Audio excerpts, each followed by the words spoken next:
Coucou, ici Elina dans le podcast du bonheur.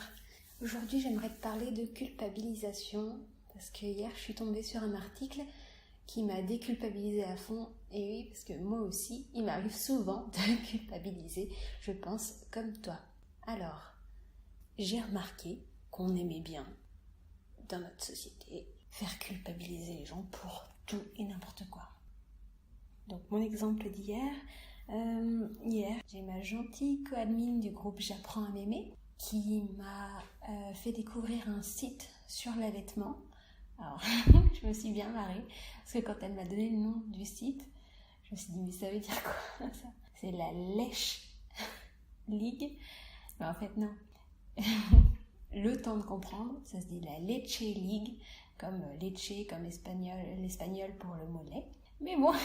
Je me suis marrée parce que tu lis la Lèche League. Pour ceux qui ne connaissent pas l'espagnol, je trouve que c'est un peu bizarre de reprendre ce vrai nom, ce nom-là. Ça a sûrement été créé par les Espagnols, je ne sais pas, je ne suis pas allée chercher l'histoire derrière. Mais en tout cas, je suis allée voir ce fameux site de la Lèche League, de la Leche League. Et le truc qui a attiré mon attention directe, c'était est-ce qu'il faut se préparer à l'allaitement ? Ouais, est-ce qu'il faut préparer ses seins à l'allaitement ? Voilà.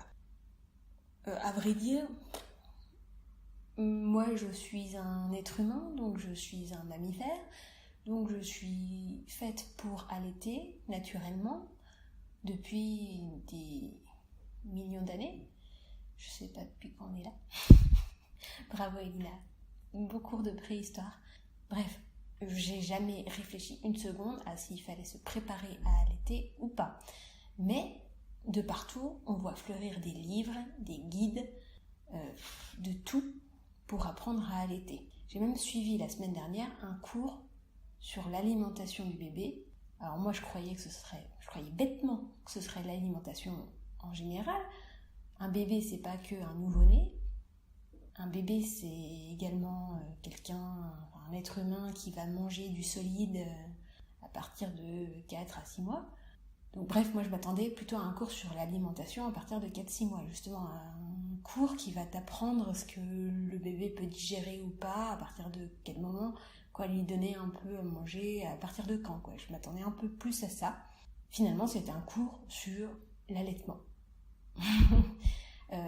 La sage-femme nous avait dit que si on comptait allaiter juste au biberon et pas au sein, le cours serait intéressant aussi, mais sincèrement, moi j'ai vu...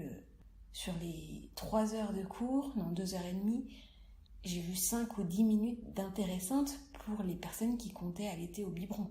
Donc, bref, je trouve que c'était trop un cours pour dire allaiter à tout prix, c'est trop important. Bref. Voilà. Donc, dans ce cours, j'ai quand même appris 2-3 trucs, notamment comment placer le bébé pour pas avoir mal au nichon. Voilà.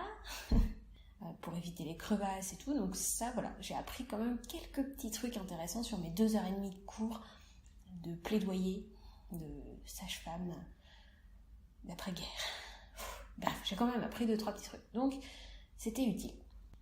Au-delà de ça, au-delà de placer correctement le bébé, qui peut être une façon pas si naturelle que ça quand on n'a jamais vu personne allaiter, en fait, ouais, c'est plutôt ça. C'est naturel d'allaiter, mais quand on n'a jamais vu personne le faire, ça devient peut-être moins naturel parce qu'en tant qu'être humain, on aime bien réfléchir à trop de choses, alors que tous les autres mammifères, ils allaitent, ils se posent pas la question de comment se place le bébé. Le bébé il se place, puis voilà, ils réfléchiront plus tard. Bref, je suis tombée sur ce site et la question était, faut-il se préparer à l'allaitement ? Et je me pose la question justement depuis un moment. Je culpabilise un peu, je me dis... Moi, je ne me prépare pas vraiment. Et j'ai vraiment beaucoup de mal à me préparer à cette naissance. Moi, je vis ma vie au jour le jour. Donc, quand tu vis au jour le jour, tu ne te prépares pas trop à des choses comme ça, techniques. Je suis désolée, il y a des gens qui parlent à côté. Je ne sais pas trop si tu les entendras ou pas. Bon, en tout cas, ça me dérange un peu. Mais bon, j'essaie de faire le podcast là où je peux. Parce que cette semaine, j'aurais pas pu le faire sinon. Donc je suis bien contente de pouvoir le faire, trouver un moment, et j'espère que je ne serai pas dérangée avant la fin. Quoi qu'il en soit, j'ai lu cet article qui était vachement déculpabilisant, parce qu'il disait en gros exactement ce que je pense, qui est il n'y a rien à préparer. Dans la nature, on ne prépare pas. Il y a des personnes qui préconisent de mettre des trucs sur les bouts de seins, de mettre des crèmes, des trucs spéciaux. Ou il y a des personnes qui préconisent de mettre un soutien-gorge ou de ne pas mettre de soutien-gorge. Alors j'ai vu les deux versions. J'ai vu la version ne pas mettre de soutien-gorge apprend au sein, aux tétons à se durcir parce qu'ils sont tout le temps en contact avec un tissu, ça frotte. Ça fait pas comme un soutien-gorge où ils sont bien maintenus et où ça frotte pas du tout. Et j'ai eu ma sage-femme d'après-guerre qui m'a dit il faut absolument mettre des soutiens-gorge mais parce que vos seins ils vont tomber et tout. Enfin bref, voilà. Dans cet article, il est expliqué que non, tes seins ils vont pas tomber parce que tu portes pas de soutien-gorge. À vrai dire que t'en portes ou pas, ça va pas changer grand-chose. Enfin, même il a été prouvé que ne pas en porter, ça, c'est mieux que d'en porter, hein. Mais bon, ça c'est autre chose. Je vais pas culpabiliser les filles qui ont besoin d'un soutien-gorge. Chacun son truc en fait. On fait comme on veut. Quoi qu'il en soit, quoi que tu fasses, ça va rien changer. Si tu prépares tes seins, ça va rien changer. En fait, le seul truc que tu peux vraiment préparer, c'était de savoir que, pas vraiment préparer, mais le seul truc qui est à savoir, c'est que si tu as des crevasses dans tes seins, c'est que le bébé est mal positionné et qu'il suce d'une mauvaise façon. Voilà. C'est le seul truc en fait. Donc tu peux pas te préparer à positionner ton bébé. Tu peux te préparer un peu comme moi. Là je me suis préparée pendant ce cours. Elle nous a montré les différentes façons de poser le bébé. À vrai dire, du coup, j'essaierai mes propres positions à moi si je vois que ça va pas. Du coup, naturellement, je vais le bouger dans tous les sens. Peut-être que vu que j'avais tendance à un peu trop réfléchir à la chose, j'aurais pas osé le bouger d'un poil, je l'aurais mis exactement comme on nous l'a toujours montré sur les pubs ou compagnie. J'aurais pas osé le mettre autrement, genre sous le bras, là, comme il nous a montré. Mais en fait, c'est naturel de le placer sous le bras. J'ai déjà vu des femmes allaiter des jumeaux, les deux ils sont placés sous le bras, tu peux pas les mettre comme quand un bébé est tout seul. Donc en fait, la seule préparation qui disait dans cet article à avoir, au-delà de savoir ce truc sur les crevasses, c'est une préparation mentale. Et cette préparation mentale, c'est pas se booster et se dire ouais, tout va bien se passer et tout machin. Non, c'est plutôt se dire advienne que pourra. Quoi qu'il arrive, c'est pas grave. C'est pas la fin du monde. Si j'y arrive, c'est bien. Si j'y arrive pas, c'est bien. Maintenant, en plus, on a des façons de remplacer le lait maternel, donc autant en profiter pour déculpabiliser à fond. Moi, je sais que si ça se passe mal, je vais pas me forcer pendant 50 000 ans. Hein. J'arrêterai rapidement et puis on va passer au lait maternisé. Puis comme ça, moi, je serai pas la seule à le nourrir.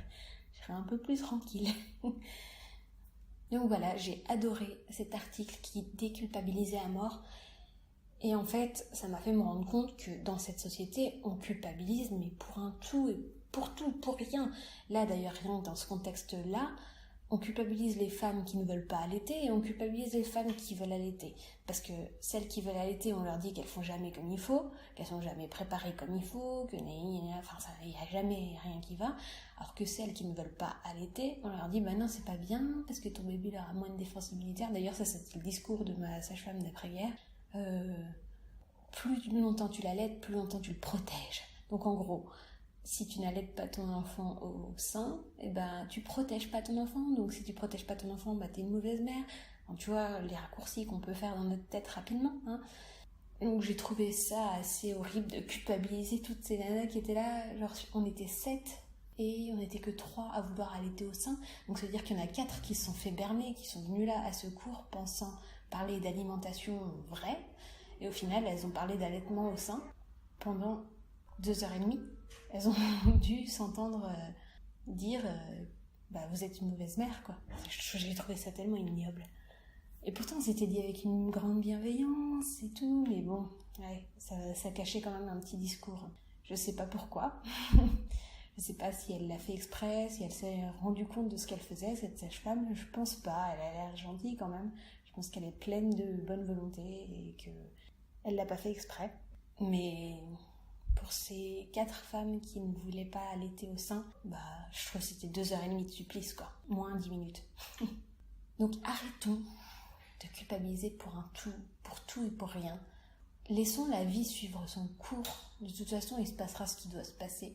Ça sert à rien de culpabiliser par avance parce qu'on n'a pas fait comme ci, on n'a pas fait comme ça. De toute façon, on fait jamais les choses comme les autres veulent qu'on les fasse. Parce que c'est simple, les gens ont tous un avis divergent. Donc il y a des personnes qui seront heureuses de ce que tu vas faire, et des personnes qui seront dégoûtées de ce que tu vas faire, et des personnes qui vont n'avoir rien à foutre de ce que tu vas faire.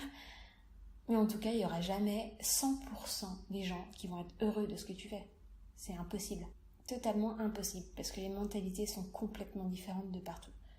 Mais par contre, il y a un truc qui reste partout, qui reste dans la société, qui reste vraiment partout, quoi, quelle que soit ta culture, tes valeurs, etc. Il y a quand même un truc que tu kiffes, c'est faire culpabiliser les autres. En leur montrant qu'ils sont pas exactement comme il faut. Mais bon, dis-toi que les personnes qui te font culpabiliser, elles sont loin d'être parfaites également. Alors peut-être qu'elles sont parfaites sur le truc sur lequel elles veulent te faire culpabiliser, et encore, j'en doute. Bien souvent, si elles te font culpabiliser sur un sujet, c'est qu'elles-mêmes, elles sont pas toutes nettes là-dessus. Et ensuite, elles sont vraiment pas irréprochables sur une tonne d'autres sujets. Donc, il n'existe aucune personne qui est parfaite. Donc peut-être que justement, elle compense le fait de ne pas être parfaite sur d'autres sujets par le fait d'être parfaite sur ce sujet-là bien pointu, sur lequel elle profite pour faire culpabiliser les autres. Donc c'est comme ça qu'elle compense en fait. Mais dis-toi en tout cas que si une personne essaye de te faire culpabiliser, ça n'a rien à voir avec toi. Ensuite, si toi tu culpabilises, c'est autre chose. Si tu culpabilises d'un rien, si une simple petite remarque qui avait l'air objective te met les nerfs en boule, en bloc, je dis n'importe quoi, bref, c'est pas grave. Si ça te fait du mal, si ça te fait culpabiliser à mort, alors c'est qu'il y a un truc là qu'il faut que tu soignes en toi. Et ce truc, c'est ton estime de toi. Il faut vraiment que tu penses à soigner ton estime de toi avant tout. Parce que personne ne pourra le faire à ta place, ça, malheureusement. Et malheureusement, personne ne sera là pour te choyer et te soigner tout gentiment, alors que toi, tu le fais pas. Bref, voilà, je te dis à très bientôt pour un futur podcast. Je m'arrête là pour aujourd'hui. J'espère que le son allait et qu'il n'y avait pas trop 1 milliard de bruit en arrière-plan. Quoi qu'il en soit, je suis sûre que le message est passé. Et je te dis à très bientôt. Je te fais des gros bisous. À très vite dans le podcast du bonheur.